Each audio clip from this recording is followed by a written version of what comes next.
the innovation around AI models is just moving at an unfathomable pace. I think the biggest misconception is that it's a black box. There are a lot of moving pieces. There are a lot of aspects that are going on, but that doesn't mean that we can't have that auditability. We can't have that transparency. We can't walk you through how we're getting there and what we're actually doing behind the scenes every step of the way.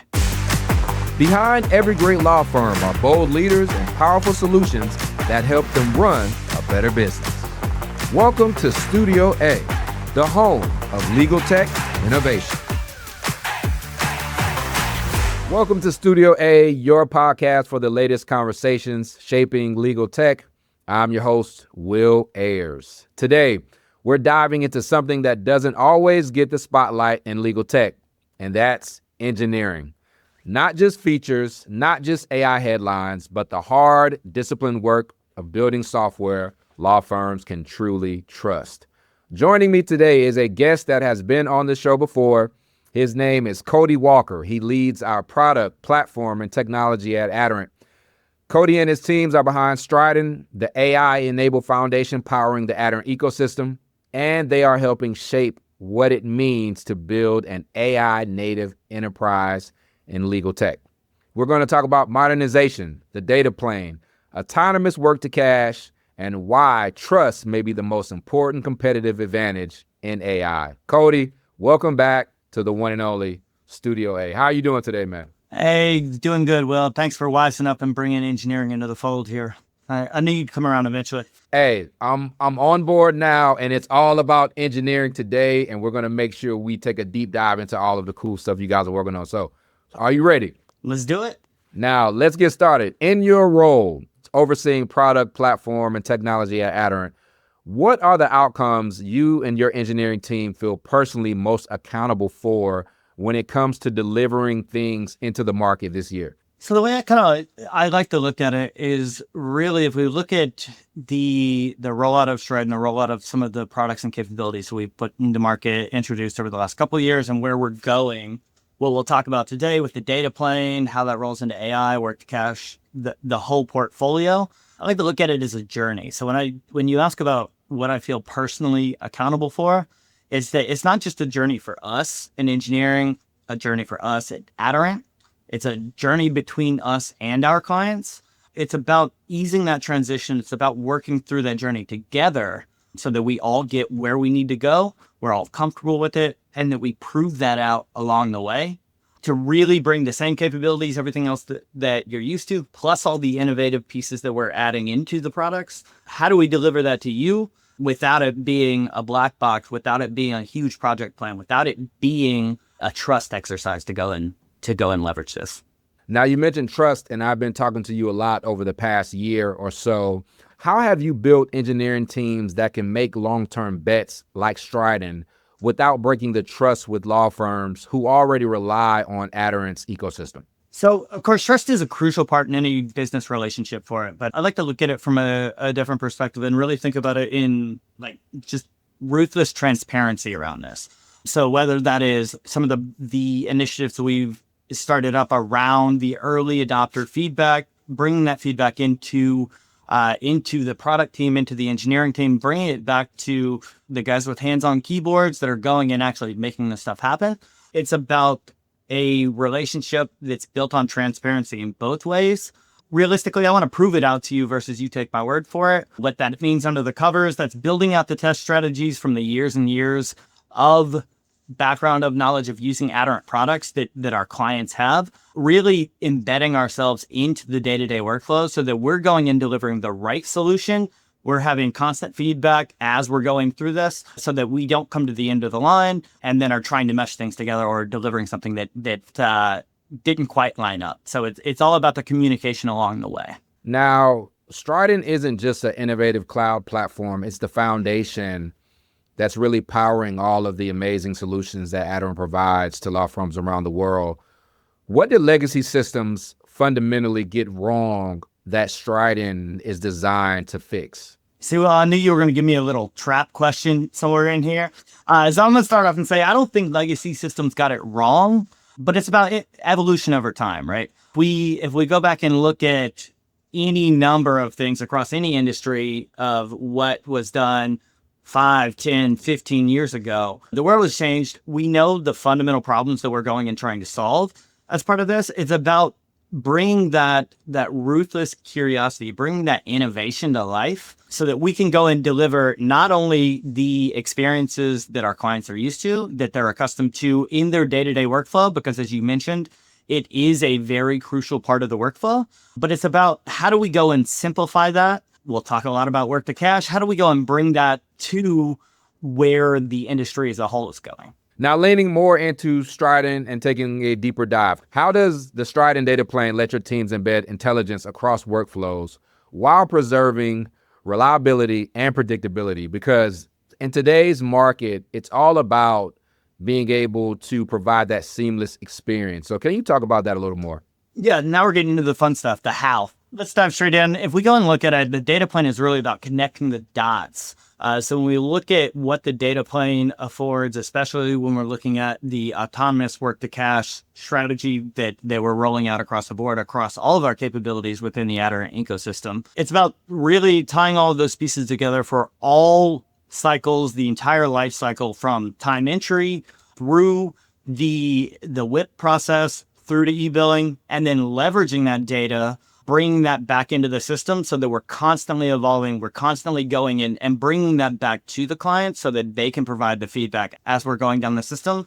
What I do want to say is that it's an iterative journey. We're not really looking at it from a perspective of, hey, trust us, we're going to go and our feedback loop is going to go and continue to change all these pieces. It's about starting small with that human in the loop, giving that transparency, building that trust through those guardrails. And then as we build that out and as we're seeing, okay, this is how everything is working behind the scenes, this is how we're getting to that endpoint, then we can work with our clients to loosen those guardrails and really allow the agent to fly and go from, multi-touch to one touch to ultimately no touch in a lot of cases. Now, a lot of companies talk about AI models, but you've emphasized the data plane as the anchor and the real foundation. Why does the data plane matter more than the model when it comes to delivering AI that law firms can trust? So I think the key piece there is like the innovation around AI models is just moving at an unfathomable pace. Coming from a technologist, what I was looking at 2 weeks ago, it's already outdated. We're already on to something else. If we look at how software was traditionally built, it was about sticking to a tech stack, kind of building around an ecosystem and going from there. What we're really looking at is, instead of locking into a single model or a selection of models or buying into something when we're at this rapid innovation point when it comes to AI, that would be a huge misstep. So it's really about building out the foundations, building out all of these pieces so that you can continue to A/B test. You can look side by side. You can go and compare all of the different aspects that are coming out as they're going. I mean, well, think about it. If you would have invested all your time and energy into the BlackBerry or the Zoom, where would you be today in that one? So like the focus needs to be building those foundations, building the guardrails, building all of the pieces to prove and have that observability, have that certainty of what we're going and doing, while maintaining that agility of we can swap and test the new innovative features that are coming out from what seems like a new model provider that enters the market about every day. Now, something that I find very interesting is that your team is building technology that's able to communicate to each other. And you kind of talked about breaking down those silos. From an engineering perspective, what enables all of those systems to speak the same language? Because I find that very interesting and innovative as well. I mean, step one is really around the tenancy, around the identity aspects of things. So as we go down this journey, you'll start to see all of the disparate identities, the disparate notions of tenancy that you may be familiar with. The timekeeps of the world with Expert and the existing auth mechanisms that are there with Bill Blast and your vendor integration. Step one is we have to know that you are Will through every step of the journey. It allows us to kind of weave that thread so that despite the fact that what we've traditionally thought of as independent products, realistically, we're talking about capabilities, that we can track that all the way through the system so that we can see as items are changed, as items are modified, as there are appeals, there are write-downs, there are rejections, there's all sorts of pieces that we can take that data once we understand that core tenancy level and roll that back into the system. What that means from an integration perspective between all of those systems is really around, it's really around meeting the API contracts, building those contracts so that realistically, whether that is an application that you're gonna vibe code on your laptop later today that you want to tie into it. I suppose we'll give you an API key, small fee, but we'll get there. But it's really around, okay, we're building those contracts. What we're doing behind the scenes, the integration points to tie into your TMB system, to tie into all of the other third-party applications that you may have. It's that consistency in the language in the contract that is separate from how we actually go and implement those pieces. That's really what builds up the foundation so that you can weave all of these pieces together. Now, law firms just don't care about insight. They also care about governance, and governance is always a big topic. How does the Stridyn data platform let your teams build powerful AI while still enforcing permissions and client trust? Well, I think that's half of the aspect of when we're looking at the data plane is that it breaks down the notion of those disparate silos where you may have had several applications that ultimately the permission model, the ethical walls, everything that you're going and looking at, are you allowed to see what you're going and seeing? That was requiring multiple different touch points to go and implement what is ultimately the same thing. So by consolidating these aspects, by having a single source of truth, as the data plane, as the Stridyn API ecosystem for all of this, it allows us to go and enforce those controls, enforce those guardrails, enforce that compliance at a single level, and allows the different capabilities from the different applications to inherit those. So you don't end up with a fragmented system because one application has had an update and has new feature functionality and the others don't. On top of that, it allows us to have a single point for auditability, for that transparency we were talking about, really kind of grab it at that core level, and everything else flows through, inherits those aspects by default. Now let's talk about AI a little bit more. How does the data plane enable AI to show up at the right moment instead of forcing users to change how they work? Because that user experience is very important. It's about not boxing it into a single methodology or a single way of looking at it. So if I go and look at some of the aspects we're talking about with the long-running feedback loop, there are actions that are happening outside of the application that you are working in. Think of an e-bill. Think of something that you're going to get. You possibly get something back from the client saying, okay, well, we need to go and look at this. It was rejected. There were modifications, red lines, whatever else the case may be for all of those pieces. All of that's happening behind the scenes. That allows us to take the asynchronous nature of constantly evolving the guidelines and the AI capabilities, the guardrails, all of those pieces behind the scenes while you're out at dinner having a drink and you're coming back and cool. We've tied in, you're getting the event, you're getting the notification for all of those aspects that not only you're getting notified, but it's automatically getting picked back up in the product. And that's in contrast to your traditional kind of point in time aspects of things. So if I think of time entry, for instance, you're really looking at the compliance rules, everything else that you've built via that feedback loop and the input that you've given, that you've taken from your e-billing vendor, that you've taken from the generic guidelines that your firm may stick to in the way that they're going and doing business. Those aspects are all handled behind the scenes so that when you come in and you want to create a time entry, we're going to catch that immediately because we've done the heavy lifting behind the scenes so that we can go and have that data that we can refer back to in an immediate sense. AI at Aderant is natively embedded and not bolted onto existing solutions. We're in the era where AI is moving very, very, very fast. Why was that distinction so important from an engineering standpoint? Really, if we look at bolting on AI technology after the fact, you really kind of limit the scale and the data points that you can go and utilize for all of that. So that would be, I'm going to go and ask you to do something, Will. I'm going to keep 90% of the information off here. I'm going to go ask you to build me a car and come back and go, oh yeah, by the way, that was supposed to be a flying car. You didn't realize that. It's really about how do we pull all these pieces together by going and embedding the AI technology, by embedding these models, by embedding the feedback loop at the core layer.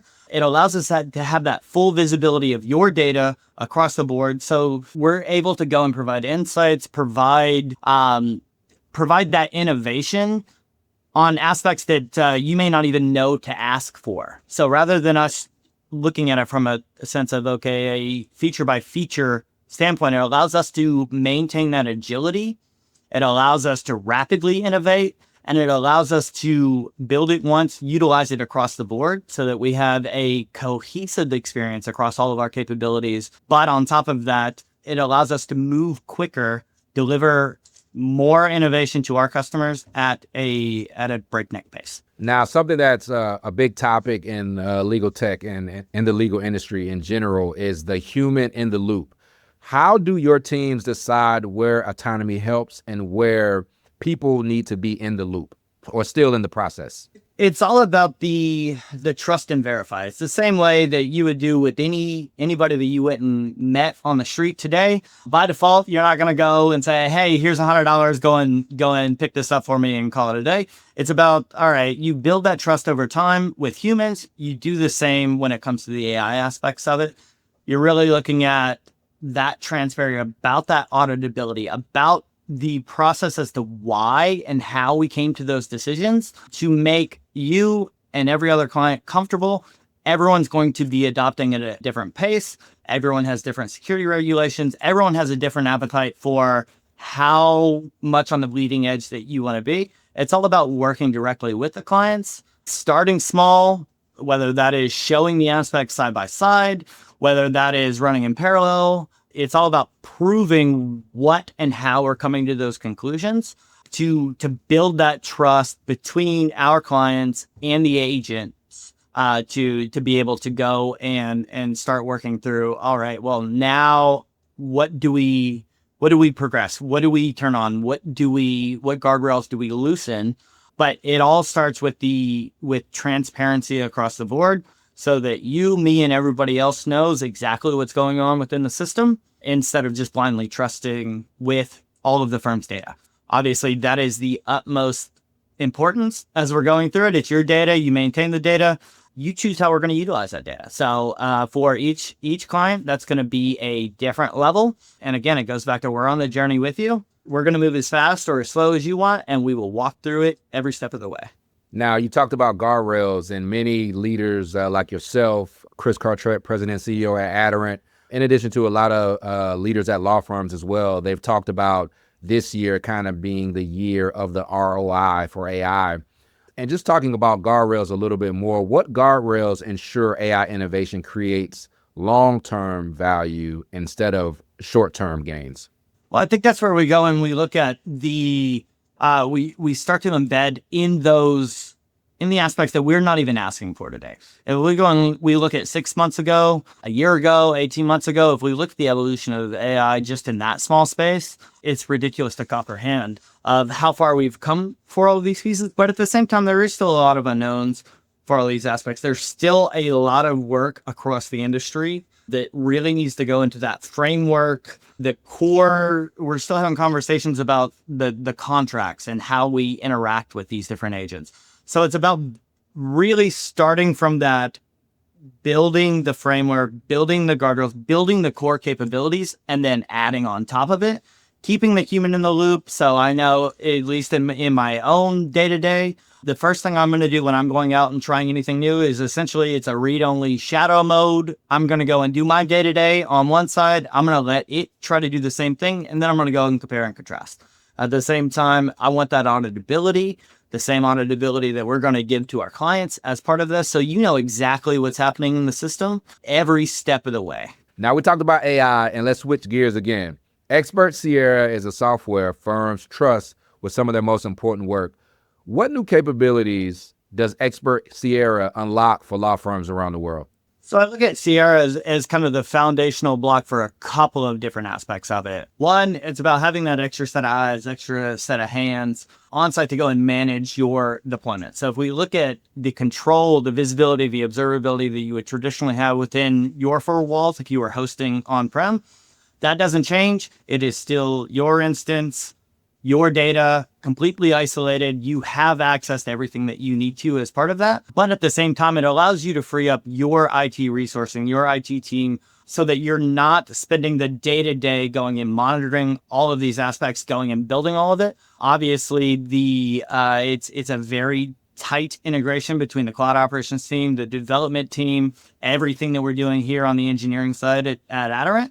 So it's really about allowing us to go and take care of those optimizations, take care of the monitoring, expose all of these pieces to you without a lot of overhead on your side. On the flip side of that, it really is kind of that focal point, that entry point for all of the innovative aspects that we're going and doing. So if we look at some of what we've done with Cloud GL, Cloud AR, Cloud Analytics, all of the pieces that kind of build up these capabilities that we're exposing via Stridyn, it's about being able to leverage the data that's traditionally been locked away within your four walls, which would mean firewall rules and exceptions and everything else, a huge security task for clients' IT departments. It's about being able to tie those in at the core level and leverage those aspects for all of the new innovation that we're doing. On top of that, you can really start to go and have a side-by-side comparison of the capabilities as they exist in Sierra today with some of the new capabilities, the cloud modules that we're going and putting out as part of Stridyn. So you can run those aspects, you can compare, you can test, you can do all of that without the need of a huge, large-scale project plan to go in and manage and expose these pieces. Now, Cody, you talked about the way Expert Sierra and the Stridyn platform work together. What changes under the hood when Expert Sierra is put on top of the Stridyn platform? It's really about that pace of innovation and about tying in all of the touch points between the different components for it. So if we look at Aderant's portfolio over time, you can see Expert as a whole has always been kind of the foundation for all of those pieces. And then over time, we've introduced separate aspects for docketing, for billing, for time entry, all of the different aspects that go into it. It's about pulling all of those aspects together and really building out that truly cloud-first, cloud-native experience that allows you to work where and how you're looking to set your system up. On top of that, you're really looking at it from a standpoint of we can go and roll out side by side some of the capabilities, some of the innovations, some of the different pieces that we're going and leveraging without having to have a large migration plan, because we can leverage those same data points, that same data source as what you're used to in the Expert ecosystem. Cody, I love to get your insight because you are in the weeds when it comes to building things and engineering. So from an engineering lens, what does autonomous really mean in the context of work to cash? So it's really about reducing the clicks. It's about reducing those throw it over the wall moments. It's about reducing friction. So if we look at how operations have traditionally happened, it's siloed teams that all have their individual responsibilities. It's about breaking that down so that you have the visibility entirely throughout the system.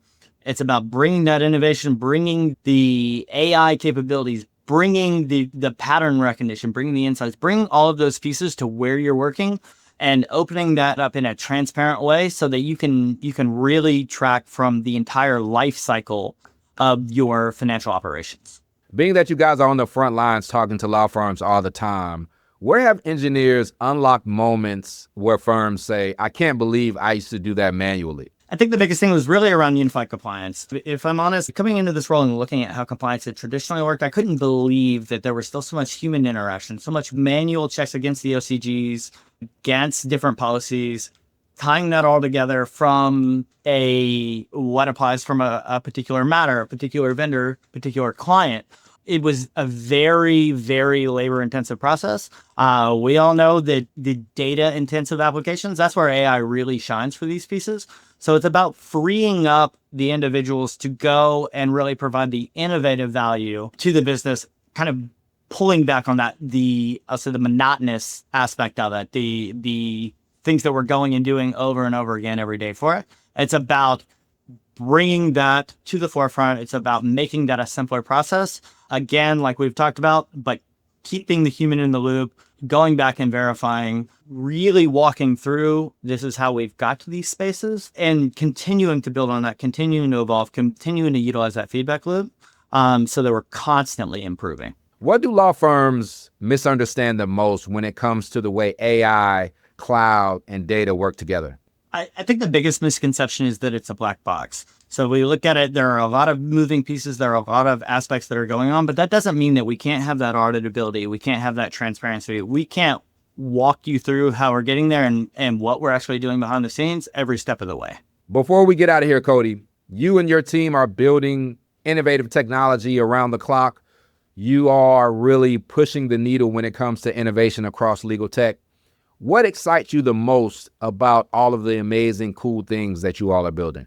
I think the biggest thing is about that meaningful, rapid innovation that we can go and see in real time. So by shifting to these cloud native offerings that we're putting out, and by walking through and building the foundations like we've talked about here today, it allows us to move quickly, to test things side by side in A/B testing. It allows us to get rapid feedback. It allows us to try things out, to work with our customers so that we're delivering a solution that is truly improving the day-to-day business for these law firms. If I go and look at what makes our engineers happy, what makes any technologist happy, it's about being able to go out and solve a problem in a creative way and being able to see the impact that has for our customers. That's why it gets me up in the morning. That's what gets me excited to come in and really drive this innovation. And it's the same mentality that we have all across the engineering team. Cody, this has been an incredible conversation. What stands out to me the most is that you guys are not just building cool technology. There's a discipline and there's a strategic approach behind it. There's a lot of noise in legal tech right now when it comes to AI or innovation in general, but it's clear that you guys are building meaningful, impactful systems and technology that law firms can trust. So I'm super excited about all of the things that you guys will build this year and beyond. And you got to bring me on as an intern. I want to be an engineering intern by the end of the year so I can build something cool myself. Is that a deal? End of the year? What are you talking about, man? I'm waiting for it. I expect to see a PR this afternoon. We're launching the next new thing. We'll throw by Will Ayers on the bottom of it. Like, we've already got the voice of Studio A. Now you're going to be the name on top of everything across the board. Appreciate you having us back. I always love sitting here and talking to you about these pieces. Definitely. It's truly a pleasure and an honor to have you on. And Cody, thank you for stopping by Studio A again. I know you will be back on the show in a future episode. So I can't wait to have you back on. Hey, appreciate it. Talk soon. That was Cody Walker talking all things engineering and talking about how his team is driving innovation across legal tech. If you enjoyed this conversation, be sure to check out Studio A on all major streaming platforms: YouTube, Spotify, Amazon Music, and Apple Podcasts. I'm your host, Will Ayers, and I'll see you next time in Studio A. Thanks for listening to Studio A. For more from this episode, visit Aderant.com. Be sure to subscribe so you never miss a beat, and we'll see you next time in Studio A.